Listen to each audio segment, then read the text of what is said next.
know that we are something, and that the history that we have that is one of that is long and deep and fruitful. And so I think that you're going to be pleased in what he has to say this evening. I know that when you walk out of here, you'll walk out of here fed and satisfied with what you've heard. So it is with great pleasure and pride that I present to you Dr. Ivan.Van Sertima.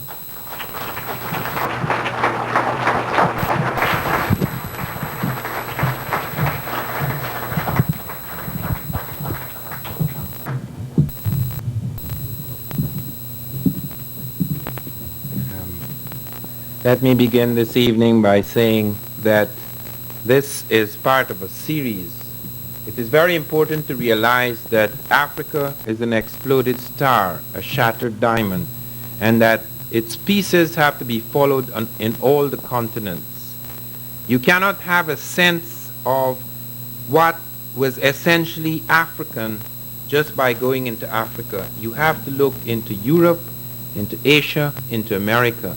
I have been associated for a long time with the American thesis, the establishment of an African presence in early America.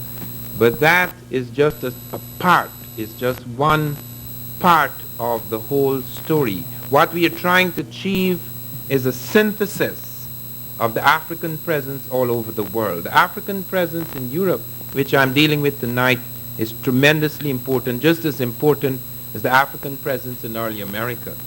Because it really begins at the very beginning. Because there are no Europeans on this planet until about 55 to 50,000 years ago, whereas there are Africans going back 3 million years. Now, in February of this year, I sat on a panel with Alex Haley and Donald Johanson. Johanson is the man who discovered the first human being on Earth. You have all heard of Lucy. Lucy goes back 3.5 million years. But Lucy, found in Ethiopia, is not really a complete human being. It's what is known as a hominid, but it does not have the brain size of modern man. Okay, so the mere fact that man was born in Africa is in itself not important.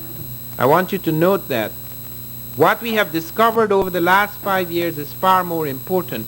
We have not simply discovered that man was born in Africa. What has been discovered recently is that the last man was born in Africa, and that all human beings now on this earth are anatomically African. In other words, the brain and organism that we all occupy is African, whatever the skin color, etc. This is something that is really very recent, because it was argued when I was going to university, even though it was accepted that man was born in Africa, the argument went, man was born in Africa, and man then moved out into Europe and Asia and developed into proper man, complete man. Okay, and those benighted half human types that remained in Africa, they remained at a low level, not far removed from the low level at which they entered Europe and Asia. And then the bright ones, the complete ones, the proper ones, they then went back to Africa and gave them scraps of their civilization. This is really seriously believed. Make no mistake about it.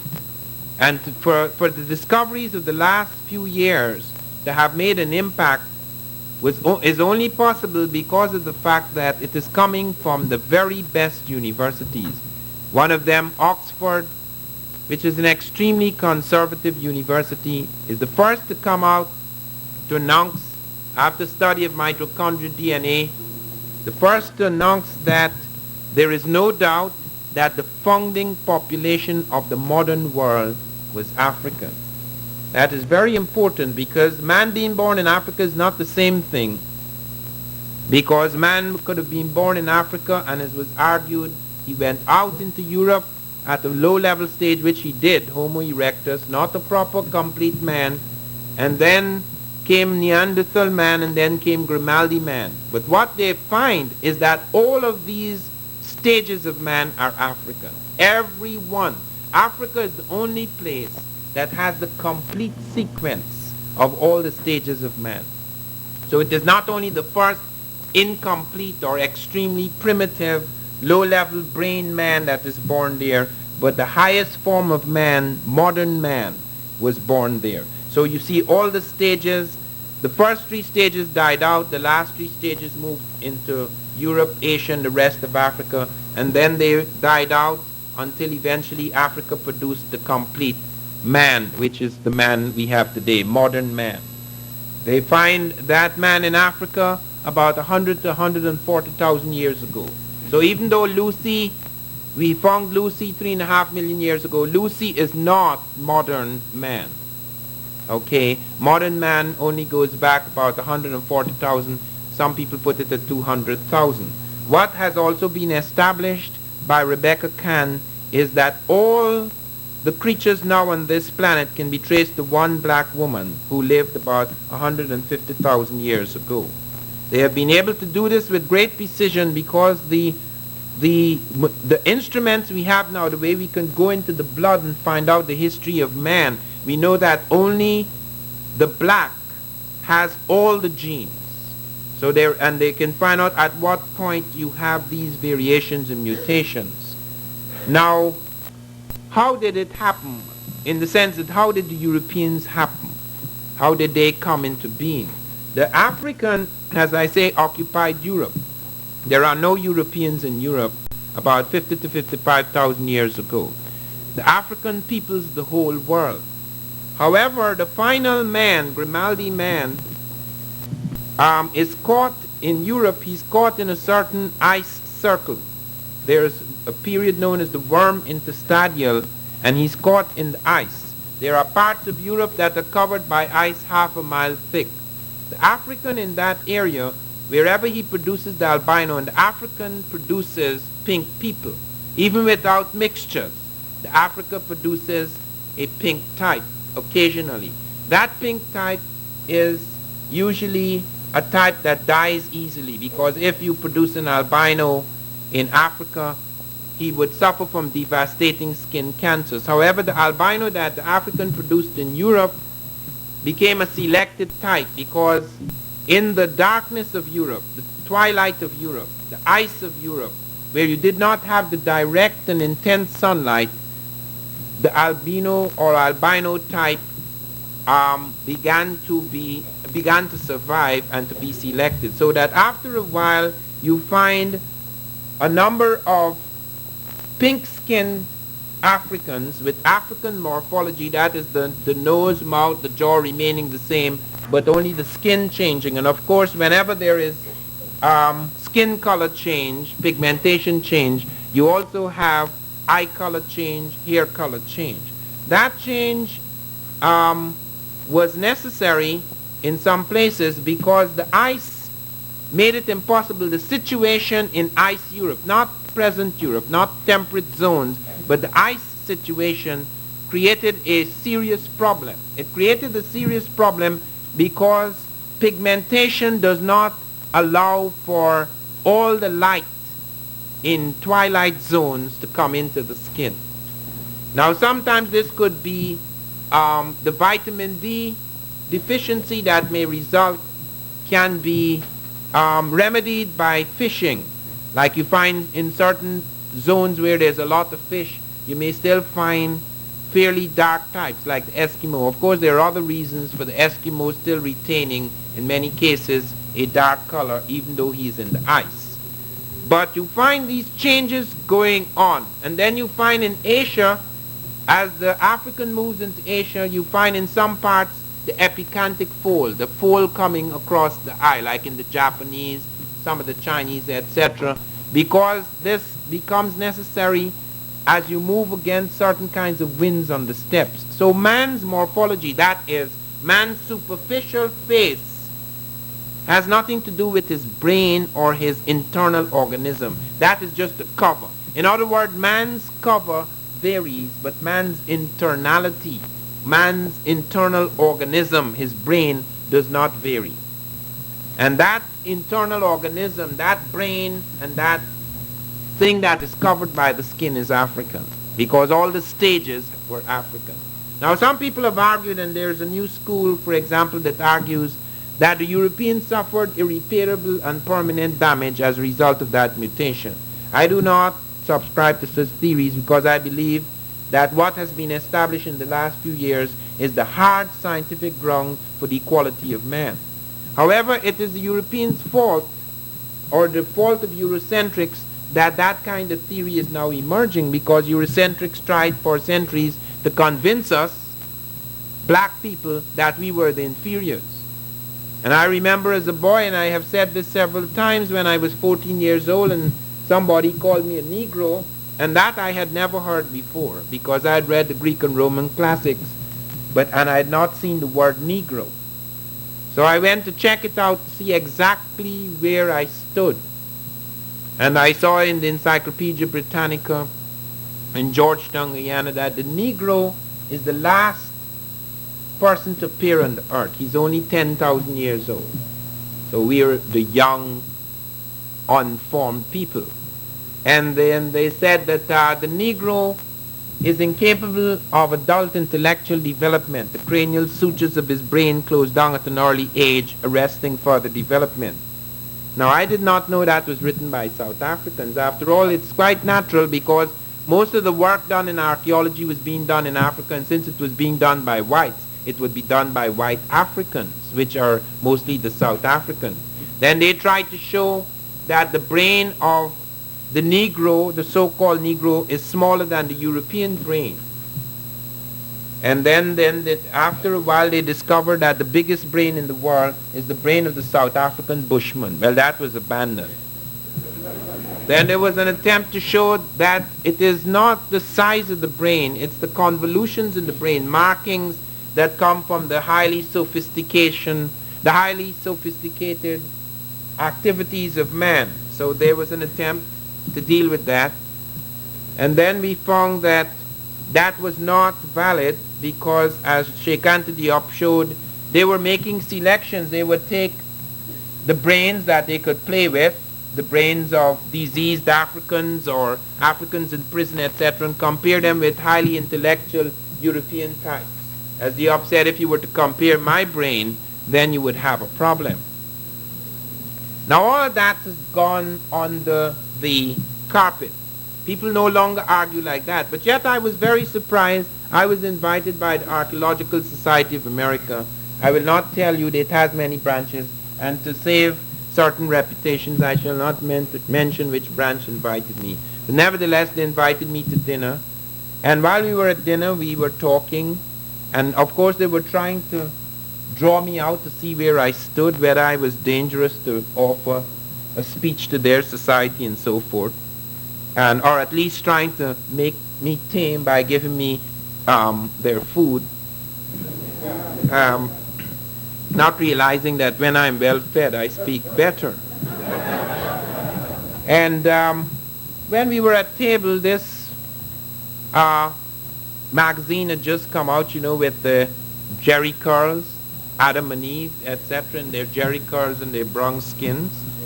And this very famous anthropologist said, when I pointed out that at least there is some kind of admission, but it doesn't go far enough, and he said, no, hold on a minute. Don't let us go with the fashion. It hasn't been proven beyond the shadow of a doubt that man was born in Africa, that the last man was born in Africa. There's still a possibility that he was born in Asia. And I put down my knife and fork, and I said, it's amazing to me that after all the work that has been done, we've gone through that for more than a generation, that we can still talk about man being born in Asia. Because everything shows that that is not so. You do not have that range of fossils, and you do not have the ages of fossils, and you do not have the stages of man in Asia. He got very upset, and you could see from the way he was moving his hands that he regretted that I was sitting at his table, but it was too late. And I got up there that night and I gave a speech, and they were rather disturbed. They thought I would keep quietly to dealing with the little breakthroughs Africans made in their own continent. They didn't think that I would deal with Europe and show the profound influence of Africa and Europe, because they want to keep that very pure. That is what this whole story is about. We have become the invisible man of history. Everybody else is visible and significant. We do not exist. We move like fleeting shadows over the continents of the world, and we seem to have left no mark. We're the only people who seem to have just moved through and left no mark. How could that be possible? We who fathered it all. And I'm not saying we fathered all the sciences. That is a hollow boast. But we who fathered man. How could we have passed over the whole world for all those many, many centuries and generations without having left a mark? How well has this been hidden?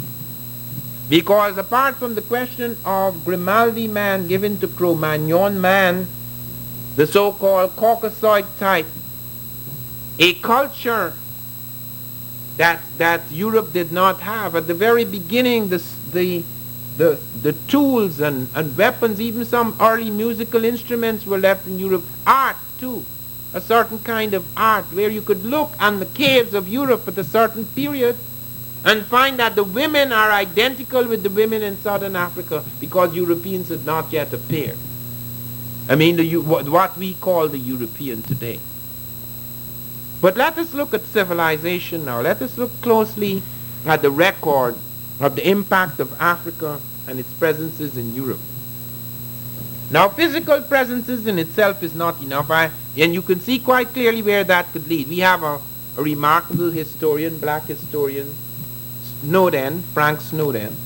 I had a real running with him on television. I have quieted him for a while because he comes out with this television program in which he says there are no blacks of any dominance in Egypt. The Egyptians are not black. They're not of the black variety. There are no figures of any dominance until you get to the 25th dynasty. The old story. Now here is the man. Now look closely to show you that gathering facts together, however meticulous you are, is not enough.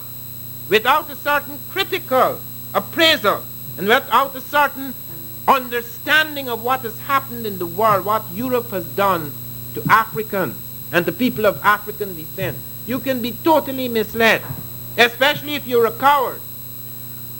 Because all Snowden has done, remarkable though his work is, meticulous though it is to show that we have been there. We were in Europe. And they have these nice pictures showing you how some of the Europeans thought we were cute. The hell with being cute. What did we do? And he never shows us doing anything but being servants and being objects of beauty perhaps for art. But when it came to real significant contributions, no. It's just a physical presence. I am not merely interested in a physical presence, but a cultural presence. What did we do? What impact did we have in Europe? Merely being there doesn't make us anything. What impact did we have? We had a profound impact. When the Europeans first attacked Africa, and I'm not talking about the latest slave trade period, when the great Europeans, which were then the Greeks, who came much later, who got their thing together much later than the Egyptians, when they walked into Africa and walked into Egypt, they were absolutely stunned. Egypt is not something that you could say, oh, but it happened in Egypt. Like some isolate. It wasn't an isolate. Egypt was the flower of Africa. There were all sorts of strands and threads moving over many, many centuries. We have found some of the hieroglyphs now in West Africa. We have found ritual practices among the Yoruba and the Dogon, which are Egyptian. Not because the Egyptians brought it, but because it was there before it went up to the Egyptians. In other words, Egypt was a child of Africa. It's not the father, it was the child. That is why the word Africa actually comes from Afro-Ika, an Egyptian word that means birthplace. They look back to the south. Even the word for south, Kenti, it doesn't just mean the south, it means the first. It means the beginning also. They look back to Africa, back to the heartland the continental heartland, as the source of their ritual, the source of their concepts of religion, the source of their techno-complex or science, the source of their main ideas. And what we found in 1962 is very important. We found a pharaonic dynasty, first in Nubia, which is indisputably African. It is first found there in the dawn, not in the evening, in the dawn. And as Bruce Williams has shown, who was one of the discoverers, you have this pharaonic impulse running through the Nubians, even at times when they are oppressed by their brothers and cousins, and that's not unusual. You don't think that because one people oppress another, they're of different races. You see that in Vietnam. There was wars between the North and South. It's the same people. You see that even in America, the civil war between the North and the South, it's the same people fighting. So that you're not to assume that because there were wars between Egypt and Nubia, or there are periods in which Egypt suppressed Nubia, that they're different people. That has nothing to do with race. All the arguments, when you look at the plant life of the Egyptians, the bottle gourd, cultivated cotton, the tamarind, the oil palm fruit, a range of things, you could trace a whole lot of things. All the plant life is African, it is Sudanic. Now if Egypt had been created by Asiatics or Europeans, where are their plants?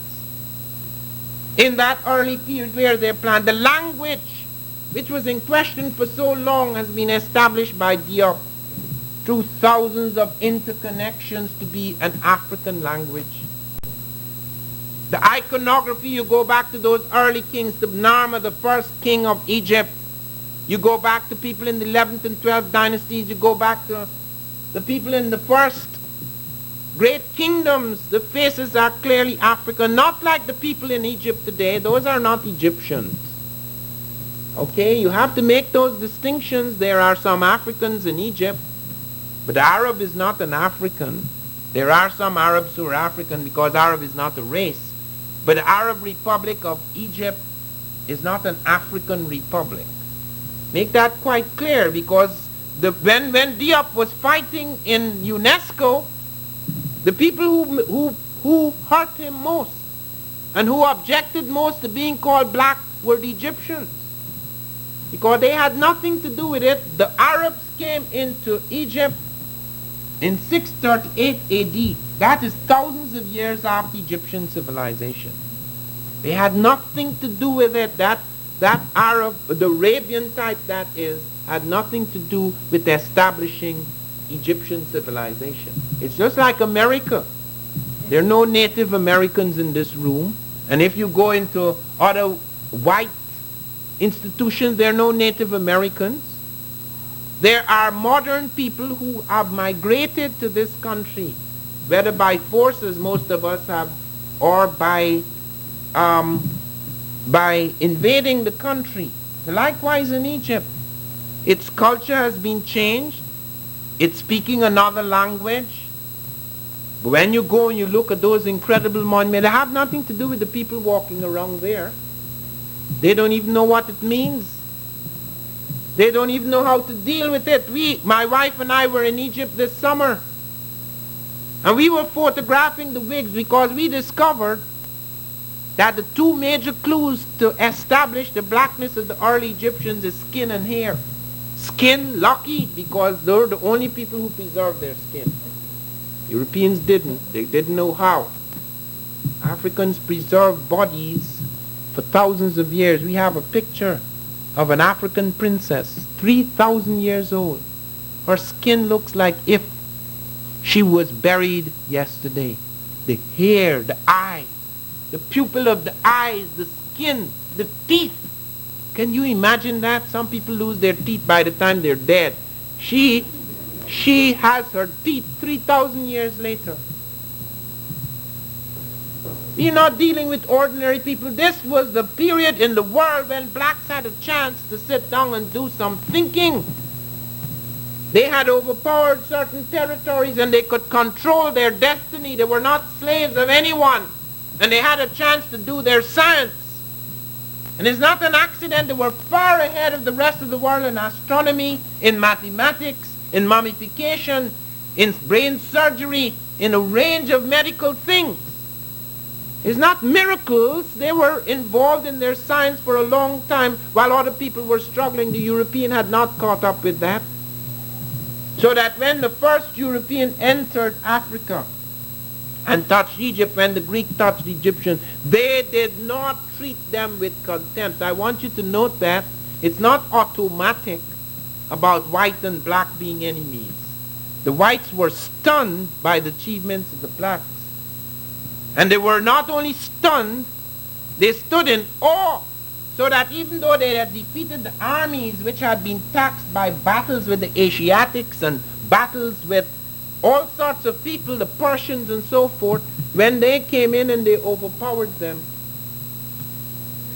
they bowed down before their gods.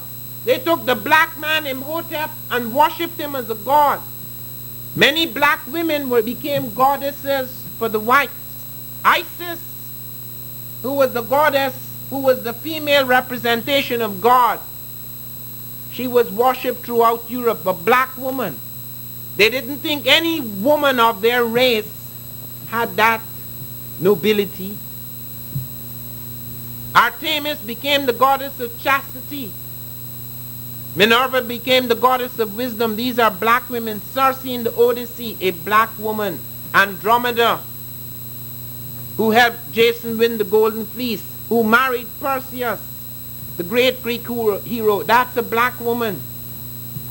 It's whitewashed afterwards on the vases, but you could see in the black women in the antiquity book, you could see what it looked like originally. And Isis became the prototype of all the great Madonnas of Europe.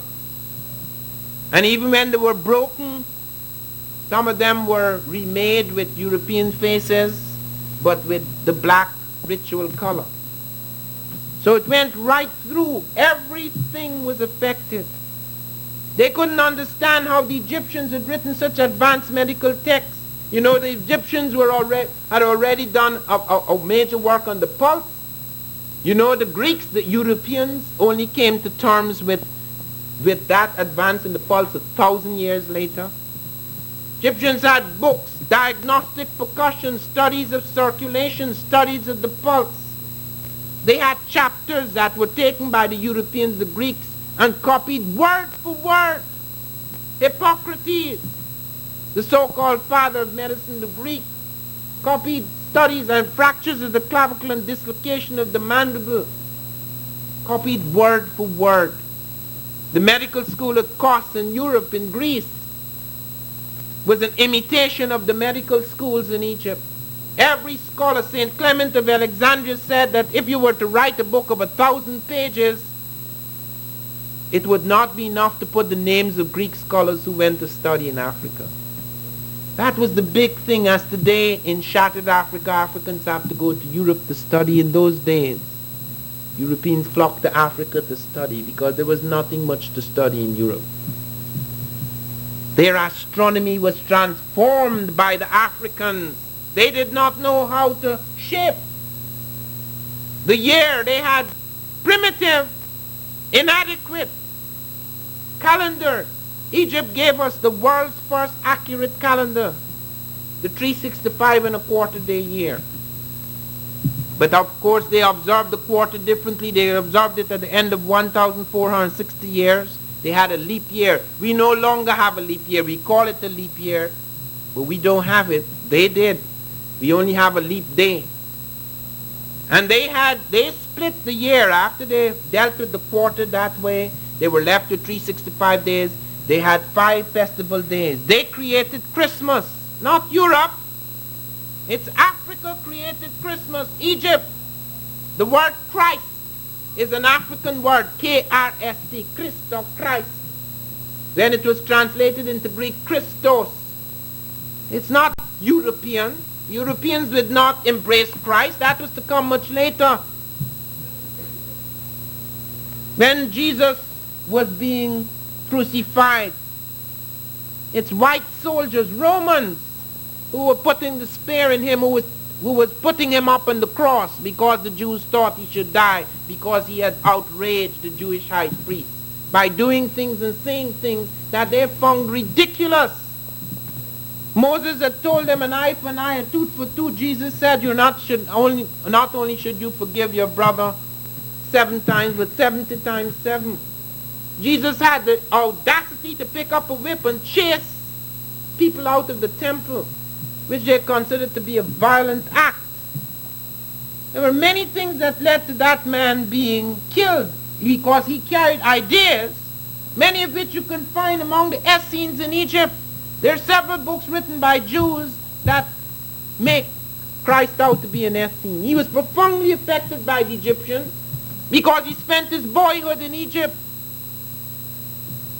He was smuggled into a village called Marathia near Heliopolis. He spent his boyhood in Egypt. When you first see him in the Bible, when you first see him in the books by his disciples, they're first aware of him at the age of 12 when he's talking to the doctors. Egyptian doctors, what doctors do you think they are? And then he disappears. People put him all over the place, but we don't know for sure what he did before he went back. But it is said in the Bible, in Hosea, out of Egypt shall I call my son. He goes back now out of Egypt back into Palestine to conduct his ministry. Now many of us have become disillusioned with Christianity because we mix up the baby with the bath water. We think that because Christians have behaved in the most abominable manner as they have, that has anything to do with Jesus the Christ, or it has to do with the essential Christianity. Because some Muslims behave abominably, that has to do with Muhammad. It has nothing to do with that. Once you embrace a religion, whether it be a political ideology or some sort of religious ideology, it's up to you. If you're narrow, you're going to kill people in the name of it. It has nothing to do with the essential golden strand in the religion or in the ideology. There's a far cry between Stalin and Gorbachev. It's the same communism they're talking about. There's a far cry between Muhammad and some of these people who call themselves Muslims. There's a far cry between Jesus the Christ and some of these people who call themselves Christians, who in the name of Jesus practically enslaved half the world. What's Christian about Europe? Everything they did to Africans and people of African descent was unchristian.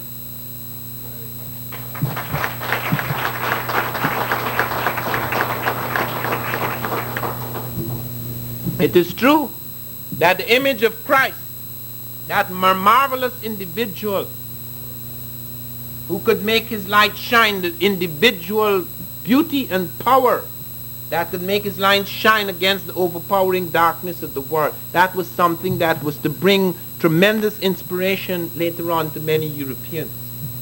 But note, even at the time of the conversion, who do you think was the Pope? When Constantine, the Roman emperor, was converted, the Pope was a black man. You will see his picture in the slides. Miltiades, the black Pope of Rome. Or rather the black Christian Pope, because Rome later became the seat of the papacy. But the black Pope was a black man, Miltiades, 312 to 314 AD. All these things were carried into Europe. The basic idea, because the Africans very early, even going back to Tasseti before Egypt, they saw Horus as a Christ figure. Their concept of the Christ was already there long before Jesus was born. You could see it on their temples. We saw that, and it's almost broken and shattered, but it was drawn for us by one of the Egyptian guides, showing the resurrection, showing the angel coming to announce the birth of the child, showing the virgin birth. All those ideas already on Egyptian temples at Luxor, long before Jesus the Christ appeared on the earth. Those ideas, those concepts were there. They were to profoundly affect the world. They're not European things. And when you look at the science, that in particular, it is amazing, not only the medicine, but look at the calendar. Look at the mathematics. Geometry was developed by the Africans along the Nile. They had to deal with complex problems because of the fluctuations of the Nile. They developed geometry. The Greeks and Romans had arithmetic, but they didn't have geometry, that more complex kind of mathematics. That came out of the Nile Valley. And a range of other things. And the Greeks admitted it. They admitted it. Now Martin Bernal brings out his book, Black Athena. And because he's white, and I'm not saying because Martin Bernal is a very good friend of mine, but I'm just trying to show you the state of mind that exists in this country, that we were saying that, the up was saying that, and nobody was paying attention, but now a white scholar says it. It's a big thing. It's like a sudden discovery. It has validity. Black Athena shows you clearly how 200, 300 years ago, it was accepted what the Greeks had said. These are black people of woolly hair, and they gave us this and that and so forth. That was known as the ancient model. No, they changed it to the Aryan model. The Germans in particular, trying to show that Egypt is a Semitic language or a Indo-Aryan elements and all sorts of things like that, and how the Greeks exaggerated their debt to the Egyptians. Because in spite of all their attempts to say that there was nothing black about the Egyptians, they were at least aware there was some black in them. It made them uncomfortable. And therefore there was a long effort, especially after slavery. How can we, as Christians, enslave people who once taught us so much and telling us about how these inferior people and how we're giving them this and giving them that, when if you really studied history objectively, you would find they gave us a great deal. That couldn't be tolerated. You couldn't sleep at night with a Christian conscience thinking that you were enslaving people who were equal in any real sense. They had to be unequal. They had to be inferior. Therefore, they had to be excluded from everything that was of significance. Even when it was found in the heart of Africa, among African people, something could not be accepted. When they found the ruins of Monomotapa, everybody said it was an African kingdom. Everybody said this was an African center in southern Africa. It's 800 years old. But when they saw the building, and the marvelous conical tower, and these guys putting together stone in a manner in which it was never put together in Europe. Well, it couldn't be by Africans, naturally not. It's the Portuguese built it, it's the Chinese built it, it's the Phoenicians built it, it's the Arabs built it, not Africans.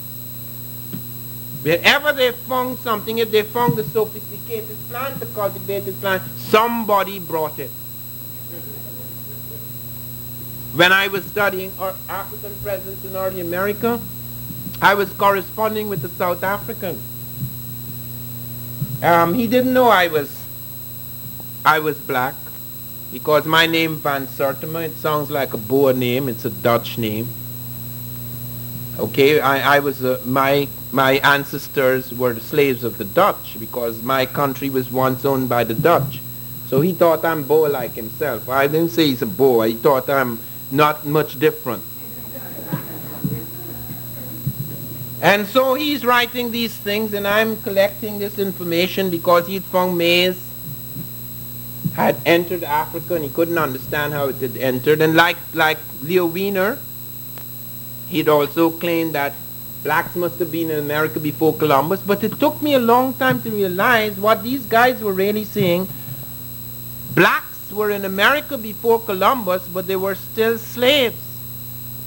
They hadn't jumped at all. Because what he was really saying, when eventually he wrote me a letter in which he said, Van Sertima, if you find the yam, the colocasia, and the Negro, all three of them West African items, in America before Columbus, someone, a human being, must have brought them there.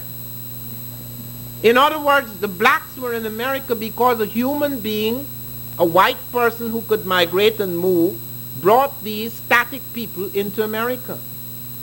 Could you understand that? Do you know how deep that is? That is the reason why we have such a hell of a time recovering history.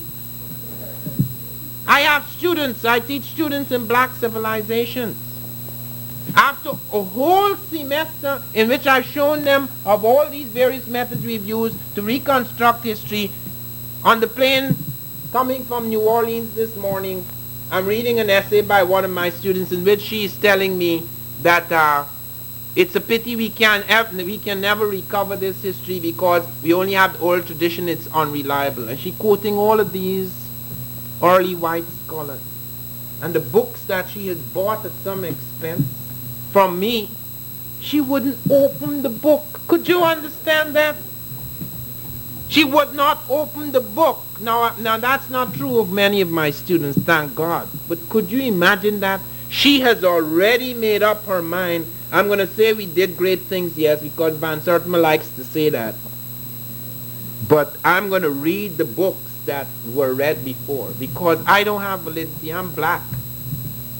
So it doesn't matter what you say, she would not, and she doesn't even know it. She doesn't know that is what the process that is happening. Can you understand the sickness? That is why we can't be casual about this. This is dead serious stuff. It's as serious as religion. And it is religion because it is making sacred again the human being. It is religious in that regard. Because that blackout, it's a blackout, a whitewash. It is as if Europe has totally overpowered us so that, as I say, we become the invisible man in history. And the whole things that come out to suggest that we are making it all up. Look at all these things. It's detailed. It's so detailed that the great thinkers, the greatest scientists in Europe before Einstein, Isaac Newton, who brought about this tremendous synthesis of all the sciences at that point in time. Do you know what he was doing? Now, he is a genius. I'm not denying that. But even he was cheating. They found a book written on various elements of gravity, written by a Moor.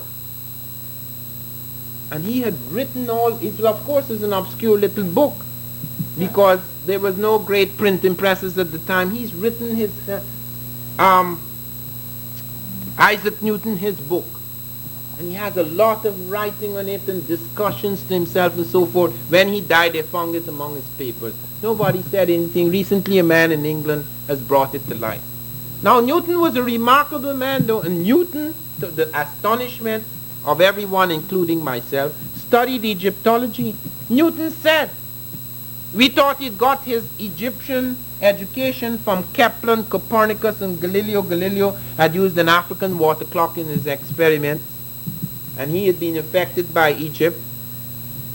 But we found that he was actually reading Egyptian texts, and he said there are three things in which some of my work has been prefigured. One, the Egyptians knew about the atom.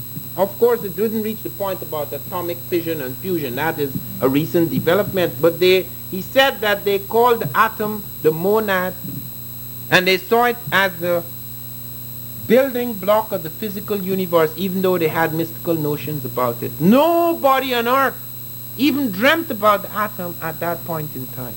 Not until many centuries later. He said further, he was convinced that they had a sense of gravitational attraction because they talked about the harmony of the spheres, how these things were held in a certain relationship because of these belts of gravitation. Pythagoras came from Egypt with that theory. He'd been there, according to Newton, 22 years. I thought it was 7. This is his own brother, scientist. 22 years he spent in Egypt. And then he said that the Egyptians had a heliocentric theory of the solar system. That is, they knew that the sun was the center and the bodies revolved around the sun. That is why they were able to make such accurate calendars. Do you know in Europe they did not know that? It took a long time before Europe even knew that the earth was not flat. And they had people intelligent scholars in Europe telling you that if the earth was wrong, you would fall off.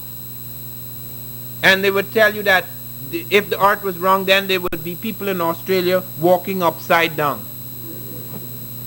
That was a big concept for them. These are, you see, now we are living on the European power, where the European media overwhelms us and all the books are European, so that we automatically assume, having been born in that prison, that mental prison, we automatically assume these people were on top of the world with all their tremendous intelligence and invention. That is not the case. And it doesn't just end with Egypt. There were other movements by Africans into Europe.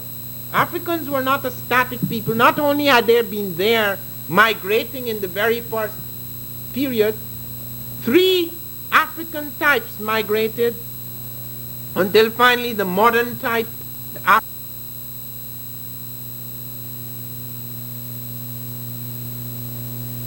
the movement, even when the Egyptians are defeated, their ideas and sciences enter Europe. And then come other movements. We found Taharqa, the Sudanese pharaoh. When I was reading about the Mohammedan dynasties, I found to my astonishment that in the Spanish history it was mentioned how a black pharaoh, Taharqa they called him, who was both a head of the army and later became a king of Egypt and Nubia, how he came in with a garrison into Spain. And they found cartouches, the signature of some of these kings, from the Shishongs to the Osorkans, that are found in Spain, and some Egyptian influences and some Spanish villages. And then came Hannibal. That's another invasion. Hannibal, and for a long time, although there are many books on Hannibal, they just said, well, he couldn't possibly be African. But I want to draw your attention to a very important essay in that book, Great Black Leaders. There's an essay on Hannibal that is very important, and there you will see for the first time the actual photograph of Hannibal as found in a coin. Now, there are many of these coins, okay, and all of them have Africoid faces on them, but this one is a special one. This is clearly Hannibal, because on the other side of the coin is the elephant Surus. This is the elephant, the only elephant that Hannibal rode. And there's an inscription telling you it is Surus. And all the battles that were involved, bringing the Africans and other people, mercenary armies across the Alps, and the final battle against the Romans is all described in that essay. For 10 years, Hannibal held power over a great part of Europe. But when his brother Hasdrubal tried to bring up reinforcements from Africa, he was murdered, and the Carthaginians lost hope, and Hannibal was abandoned, and he committed suicide. But very significant was the eventual movement in Europe by the Moors, and I want to say a lot about the Moors. The Moors, that there again greatly misunderstood. Who are the Moors? The Moors are a mix of peoples. In the Sahara, there were people known as the Garamantes. These are indigenous black people. However, there came in some fair-skinned Libyans. They're both black Libyans and fair-skinned Libyans. These people came in, and they were known as the Tawny Moors. Okay, the white Moors or the Tawny Moors, but the vast majority were black Moors, the Garamantes. Then, at first, the Arabian Peninsula was peopled strictly by blacks. Then came another group coming in, and by the time of Muhammad, the blacks were a minority in Arabia. So you have an Arabian type that comes into play. You have 2 types in Arabia, both a dark-skinned type and a fair-skinned type in the time of Muhammad. And in fact, it is the fair-skinned type that runs against Muhammad and pushes him into Ethiopia. Muhammad runs into Ethiopia, just as Jesus went to Egypt.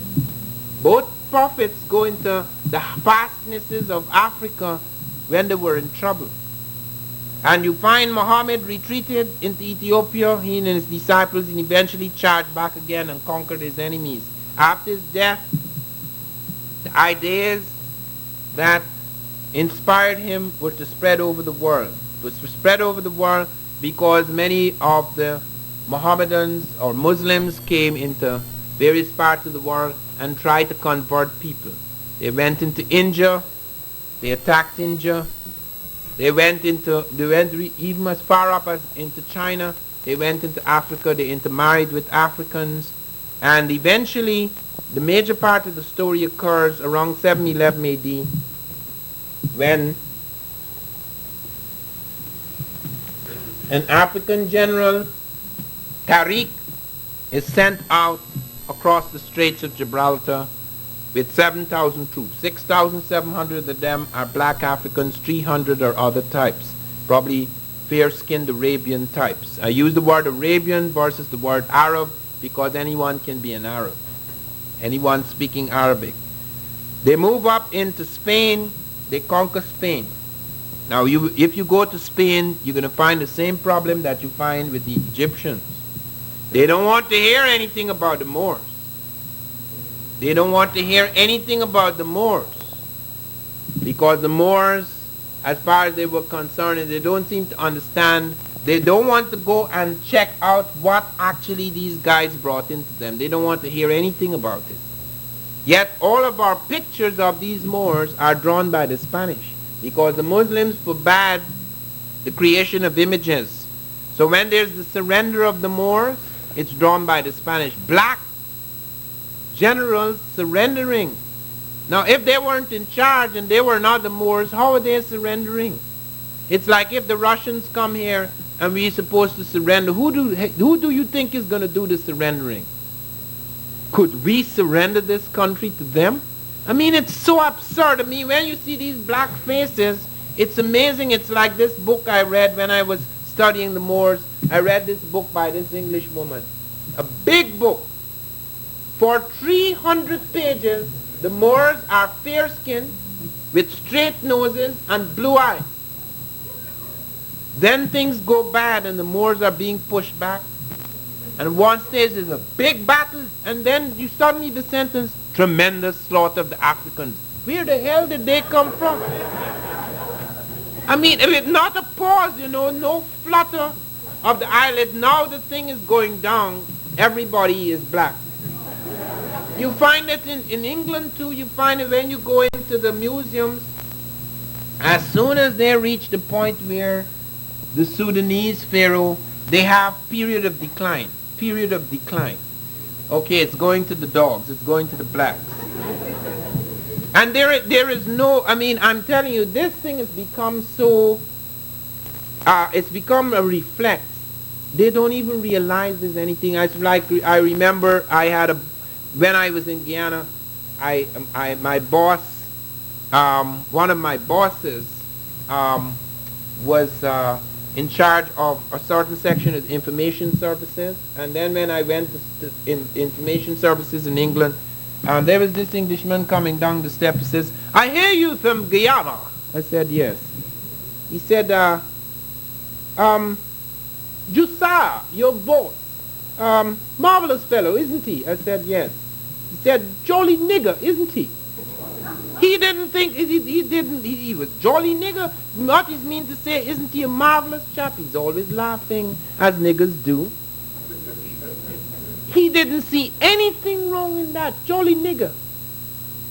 And he's telling me that, and I said to him, perhaps he appeared so.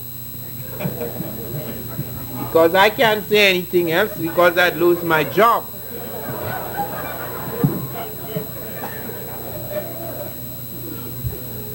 So, I mean, these curious reflexes were to reshape history. It is amazing how many things were pushed onto the rug. You cannot imagine, and a book, that's the next book I must write. Because you cannot imagine what an impact the Moors had on Europe. Greece and Rome Their glory had long faded. Europe had fallen into a great sleep. Europe was so backward that a disease had struck and killed half the people. It was worse than AIDS. They had no protection. Public baths were unknown in Europe. Disease spread like flies. It was unbelievable, the low level of Europe. There was not a lighted street in Europe. There was not a paved street in Europe. The kings in Europe lived in barns. Then came the Muslims. They set up these fantastic mosques. Unbelievable things. If you see them, some of them today, they're absolutely unbelievable. They introduced public baths, unknown in Europe. Public baths. They introduced public libraries. There were private libraries in Europe for the elite who read and wrote, the few who read and wrote. There were no public libraries for the people. Europe had 2 universities. The Muslims introduced 17 universities into Europe. Everything that could be found in the outer world, everything that could be brought in where the Moors had their courts in Morocco and in Europe was brought into the universities. Everything was translated into Arabic, which, by the way, was invented by Abul Aswan, an African. It's in the diaries of Ibn Khalikan, because that script was created at the time when Arabia was largely black. It was not largely black at the time of Muhammad. And there were major figures in the Muslim. The right-hand man of Muhammad was a black man, Bilal. Some people claim Muhammad was black. I don't think he was, because he wouldn't have found it necessary to tell the Arabs they are to respect blacks. They are to treat them as equals. He also said the same thing about women. Okay, so that he wouldn't have found it necessary to make those edicts if he was black. I wouldn't say that some of his family he didn't have family in his extended family who were black, but he himself, we cannot establish that he was black. But his right-hand man, Bilal, was black. And many of the major figures at this time are black figures. That thrust into Europe brought 4 dynasties, and the last 2 dynasties were actually created on the Senegal River. The Almoravid and the Almohade dynasty, those were overwhelmingly African dynasties. The first dynasty, the Umayyad dynasty, had major African elements. The Abbasid dynasty didn't last at all. It lasted 6 years, when the fights which have been going on up to the day, the Sunnis and the Shiites practically killing each other. After the Umayyads established a dynasty, the Africans and Arabs established a dynasty. The royal family was holidaying in Damascus, and the Shiites killed 76 members of the royal family and seized power. And then the Umayyads retreated. Abdurrahman retreated back into Africa, brought a great African force back and smashed the Abbasids' renewed power.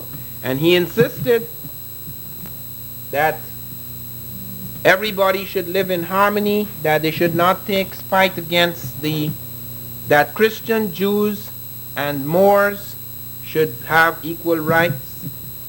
He also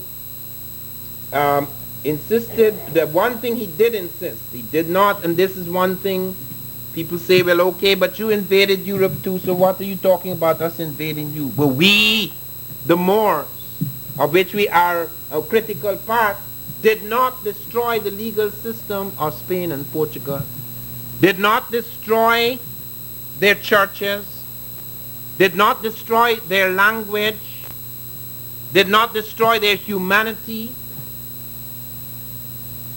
So that is not the same thing. Invasion is something everybody expands and invades, but it's not natural to treat people like dogs, like chattel. That was very special. Even in the Romans, when they had slaves, they had laws governing the slaves, far more sophisticated than the laws governing Negroes, quote unquote. So it's not the same thing. That claim cannot be made. That cannot be thrown in our faces. And look, the things they brought in, everything that could be translated. Out of China they brought gunpowder. Out of India they brought the numbers. Europe did not have numbers. It had a number system, but it did not have ciphers. The Romans, more advanced even than the Greeks, had letters for numbers. 1 is 1, 2 is 1, 1, 3 is 1, 1, 1, 4 is 1 V. V is a letter. 5 is V. 6 is V1, 7 V11, 8 V111. That's how they counted, laboriously. The early Africans, the Egyptians, had ciphers. Greece did not. Rome did not. And who do you think brought the ciphers we're using today into Europe? Not Europeans. Europeans didn't invent 1, 2, 3, 4, 5, 6, 7, 8, 9, 0. Some people claim it came out of India. And recently, about a year ago, someone brought to my attention that at Saqqara, there's a stone in the step pyramid of Saqqara which carries the shape of these numbers, and that Imhotep, at the time of Imhotep, these ciphers are existed alongside of the common ciphers. But we have no dead proof of that. I have sent that around to 6 black mathematicians and no one has yet replied. It is possible one day we will be able to solve it, but one thing is quite clear, it is not European. So comes things from all over the world, the compass, the astrolabe, the ciphers, the calendar, all of these things coming from, and then you're going to hear about how we did it all. We made the world. You see, these are the little people who were backward and did not have a brain like ours, did not have as many convolutions in their brain. Even scripts, which we take for granted, how Europe became so literate. Europe was 99% illiterate the time the Moors attacked in 711 AD. So was the rest of the world. Small cliques everywhere read and wrote. The large amount of people did not. But it was the Muslims who made education important. They made it necessary at a certain level you had to have education. And guess what they introduced? The Africans and Arabs coming out of Morocco and other parts of Africa and Arabia brought into Europe a whole lot of things. Air conditioning for the first time. Bringing water, underground pipes, bringing water from the mountains for the first time. Baths, public baths for the first time. And bringing so many things, all the great fruits of the world, strawberries and lemons and dates and all of those things introduced into Europe for the first time. The silk industry introduced to Europe for the first time. The rice industry introduced into Europe for the first time. And all the things like us today, for example, in sophisticated Japan, the best cameras, the best radios, the best cars, etc. It's so frightening that at that time, the best things in the world were where the blacks and the Arabs were. The tanneries of Morocco, the sashes of Almeria, the carpets of Tulala, the steel of Damascus, all where the Moors had their centers, that is where the best things were. They introduced optics. The first eyeglasses in the world were made by the Moors. The first experiments with the camera, although it was not yet perfected, was made by the Moors. And we never hear anything about that. They wrote long agricultural treatises. All these things were introduced. The first lighted streets in Europe, the first paved streets in Europe were made by the Moors.